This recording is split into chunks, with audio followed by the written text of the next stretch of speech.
Hi, it's Jill Sprott here with this week's Scrap Your Stash feature. I'm not entirely sure whether the abundance of new products available at this time of year should be considered a trick or a treat. What do you do when you're feeling like scrapbooking Halloween, but all of the other new products that you've recently welcomed into your stash are also calling your name? The solution? Scrap both. In this week's video, I'll share how I did just that, drawing upon a tried and true grid design that allows for the integration of various patterns and accents. I have here 17, count them, 17 photos from the Costume for a Cause charity fundraiser that my school does every year. Students and teachers bring in a few dollars, and in exchange, they can wear Halloween costumes to school. To start the layout, I actually took my cue from the colors in the photo. I kept noticing not the traditional black and orange Halloween colors, but rather pink and red. The beauty of a grid layout is that it allows you to work in lots of different patterns. And so at this point, even though I didn't quite know exactly which patterns I'd be using, I knew that they would all coordinate since I went through and set them aside. I took a similar approach to the letters on the page. I had 4 favorites, but I hadn't quite made up my mind, so I just kept them to the side until I was ready. I was a little more deliberate with the accents, choosing not just Halloween ones, but some new products, like these overlay frames from crepe paper and pebbles, which I was really curious about using. Then I grabbed my trusty paper trimmer and started to trim my photos. This is actually sort of busy work, so I speed it up for you. The idea here is cutting each one of the photos and then trying to figure out exactly where to put them. So I had some contenders for background paper, and usually what I do is I just lay out the photos against them to see the effect. As much as I might like a certain background, I just really have to go until I find a background that suits the photos. I finally rested on this Dear Lizzie background paper. That white space is so critical. If I'm going to work in a bunch of different patterns, then I really need more of a neutral background. The bolder stripes, the polka dots just wouldn't work with a bunch of other patterns kind of colliding with that. Now I know it looks like I'm moving photos around at random here, but really there is a clearer sense of purpose underneath it all. The aim here is to create a 5 by 5 grid, or have 25 blocks on it, and if you recall, I only have 17 photos, and that's fine. The blocks are actually a mix of photos and then patterns and accents. Arranging the photos involves actually staggering them.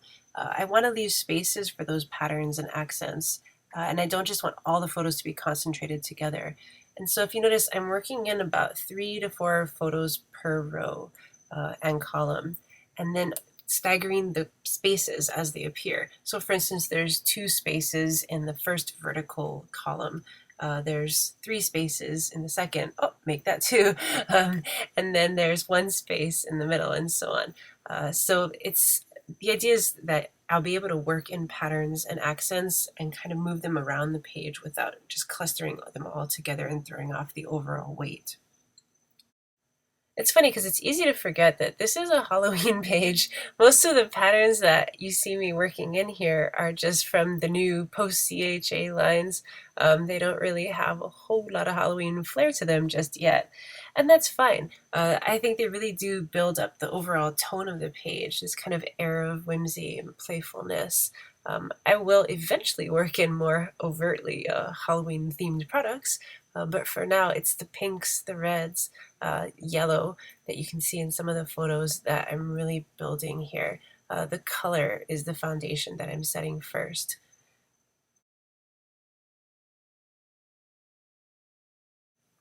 With just 2 blocks left to fill in the layout, it's finally time to use Halloween paper! Yay!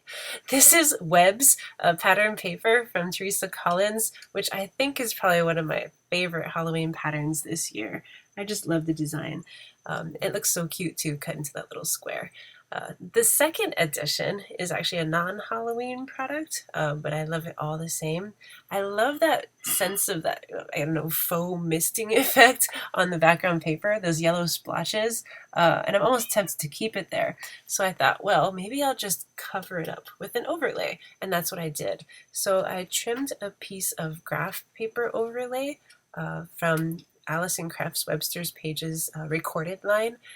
and I decided just to place it directly over the area. So you can still see the yellow splotches, but there's also a sense of the space being filled. So I could have just stopped the layout right here now that all the blocks were filled, but one of the things I love to do on grid layouts is to create a layered effect. So the idea is to just grab patterns and back the photos with them. In backing them and repeating these patterns here and there, you'll see that the layout just becomes really full and beautiful and lively and fresh. It's also a great way to use up your scraps, so you don't have to just give in to temptation and go crazy for all of the new products in your stash and cut them up into little squares like how I did. What you can do is just reach for your actual scrap pile and use all of those little neglected pieces. This is an awesome way to use the small bits. As the various patterns and colors come together on the layout, and the layout begins to feel a little more cohesive, now's a good time to note that even though I am using black and orange periodically on the layout, like here with this My Mind's Eye glittered circles paper, really the layout isn't screaming black and orange. These are colors that I think sometimes we feel compelled to scrap with when we create Halloween layouts, but quite often the very costumes that we're scrapping really don't have very much black and orange on them. So we feel sometimes as if our hands are tied. For instance, my daughter, you can see her there in the fourth row. In the second column, she has the tie on. She's Shaun of the Dead. She has some red on her. The thing about her costume is it's red and white. Black and orange don't exactly go perfectly with that, but it fits in wonderfully here with all of the other pink and red themed products. Here what I'm doing is misting to create a little mat for the back of her photo. I thought I would add some quote unquote blood, to really kind of amplify the whole, you've got red on you theme from Shaun of the Dead. So far, my approach to cutting the little mats for the photos hasn't exactly been systematic. I'm not using the ruler. I am using the paper cutter, but kind of ignoring the guides. What I do is I grab a photo and then I line it up, making sure that the paper that I'm about to cut is slightly larger than that. So I sort of create a little mat and then trim around it. And then with the photo as the guide, I can ensure that the mat is slightly larger. With the overlay that I'm tucking under my photo, if you notice, that's a lot larger than the photo behind it. Periodically on a grid layout like this, I like to sort of break the rule. Instead of making every little mat the same size, I like to make some of the mats larger so that they're overlapping or really underlapping, is that a word? Some of the photos. So for instance, the heart underlay now, you can see it actually goes under other photos around it. And so it's something that I'll do periodically just to kind of fill in the whole area behind a photo. So I just kept working my way through the layout, adding mats behind photos, not taping anything down since the whole thing was still kind of in flux. The first accent that I added was this paper bag from Webster's Pages. It was the black birds that stood out to me. They have kind of a Halloween Hitchcockian vibe. They remind me of black ravens. Are there other types of ravens? Anyway, black birds. But with my luck, they're probably black parakeets or something. But still, Halloween. As the layout neared completion, I went through each block and added double stick tape behind it. Along the way, I did notice that I had overlooked a few of the blocks, and so I added the mats behind the photos in at least 3 areas. So it's good to go block by block and just kind of double check. Although I wasn't able to use that really great yellow and white striped bold pattern paper in the background, I did work it in somehow anyway. I cut a little piece and tucked it behind the gray tag. And then I also made use of some of my scraps.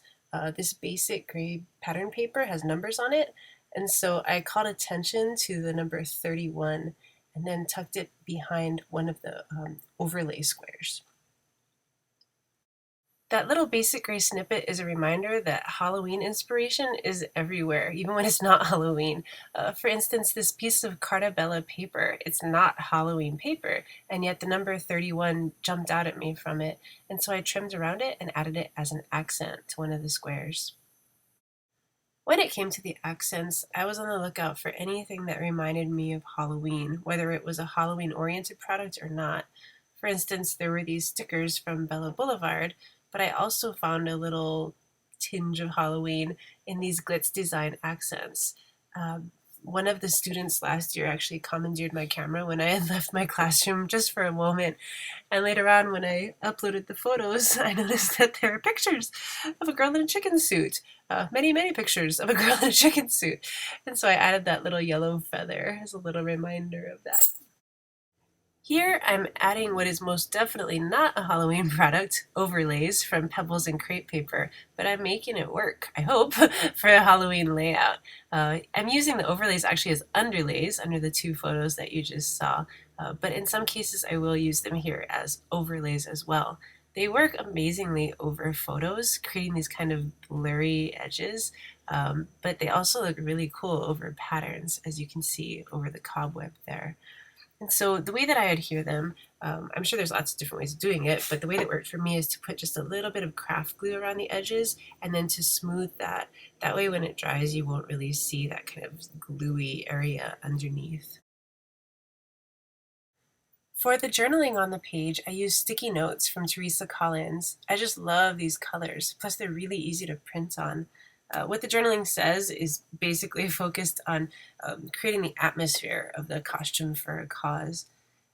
It says, each year we wrap ourselves in toilet paper, insert fangs in our mouths, spike our hair, and attach wings to our bodies, all in the name of human charity. Costume for a Cause is easily one of the best and most entertaining days of the school year. Teachers and students alike join in the fun. So the journaling is short, but it captures, I think, that vibe that you see in the photos. On to the alphas. When I first saw these Amy Tangerine charcoal stickers from American Crafts, I initially thought these would be perfect for Halloween. I actually thought they were part of a Halloween line, but they're not. But as you can see, they really add personality to the page. The other cool thing is they remind me of Halloween candy, which is bad. Keep them away from your toddlers. But they still do remind me of licorice. They have this really neat kind of, I don't know, rubbery consistency in the hand. They're bendy. Initially, I was actually going to tuck something in the envelope. I wasn't sure what, but since my journaling wasn't hidden journaling, I actually had the idea to tuck the letters themselves into the envelope. So I like the way that they're popping out there. To actually write costume for a cause in those huge letters would have been kind of difficult, just because they're so huge and there wasn't really much room to put the title. And so I shifted the 4A to a different letter style. These are also from American Crafts and Studio Calico. When it came time to add the word cause to the layout, I shifted back once again to the Amy Tangerine alphas. What I love the most about this title is that it's just part of the grid. It doesn't necessarily stand apart from it. Because the letters are overlapping with the photos and the patterns, they really become kind of part of the overall design of the page. The final element was to add a few plastic stars from Studio Calico to the page, and I was done. This is the finished product, my costume for a cause layout. Now it's your turn. Create a project that incorporates Halloween-themed and non-Halloween themed products. I'd love to see what you come up with, so be sure to share it in the gallery. And remember, you're not tied to using only black and orange. Experiment. Have fun. Thanks for joining me for this week's Scrap Your Stash.